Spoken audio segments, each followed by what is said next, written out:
Bitcoin is back. It's hovering around $19,000, near a record. What's behind the rally, and is a crackdown coming? We're joined by Brian Brooks, acting comptroller of the currency. Brian, thanks so much for joining us. I want to first start off by asking you about a tweet that your former boss at Coinbase, the CEO, Brian Armstrong, sent out last week. And he said that the Treasury could be, quote, planning to rush out some new regulation regarding self-hosted crypto wallets before the end of the term. Is that true? Yeah, look, Melissa, rumors abound in Bitcoin more than almost any other place. What I would tell you is we're very focused on getting this right. We're very focused on not killing this. And it's equally important that we develop the networks behind Bitcoin and other cryptos as it is that we prevent money laundering and terrorism financing. So believe me, there's a balance here, and it's going to work for everybody. So that's neither a yes or no answer to that. Should we be expecting some new regulations by the end of the Trump term? I think you're going to see a lot of good news for crypto by the end of the Trump term. Some of it's going to have to do with banks connecting to blockchain. Some of it's going to be more clarity around the nature of these assets. So believe me, there's going to be very positive messages coming out.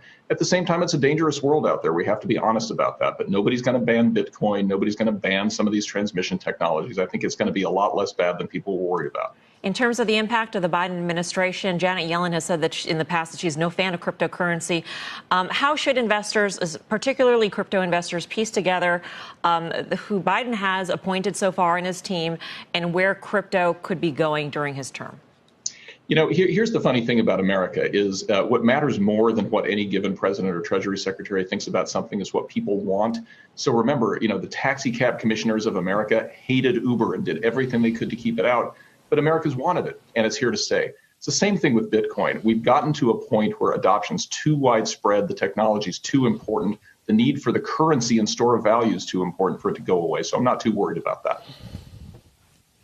Hey, Brian, it's good to have you on. So in the past, we had Secretary Mnuchin on, and I swear this is one of our, in terms of Twitter exploding, he talked about money laundering and sort of the nefarious uses of Bitcoin, et cetera, and all of his concerns. And I asked him, well, I remember at the time, I didn't know it was going to be that profound, but I said, in the history of the world, and all we know about money laundering and drug cartels and everything that's ever been done, it's all been done with fiat money and cash. And now there's Bitcoin, which is new, and they keep saying, oh, no, it's going to be used for blah.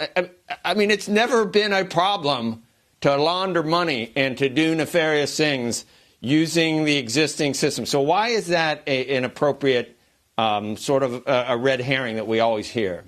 Look, there's a thing in the world called behavioral psychology, and it tells us we have a whole bunch of biases that we're not even aware of. And the answer is we have something called status quo bias. We think the status quo is safe no matter what it is, and we think whatever is different is dangerous. Those of us who are on the technology vanguard kind of get that, and what we understand is the same risks that have always existed will keep existing, but we'll have amazing new applications, incredible friction-free futures, and all of that stuff.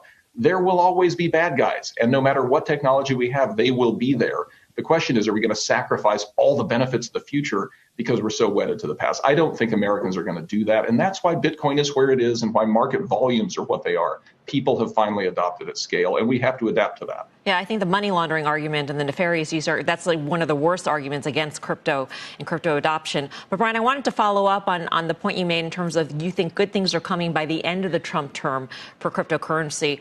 Are you in the camp who believes that more regulation in cryptocurrency will be a good thing overall for the industry?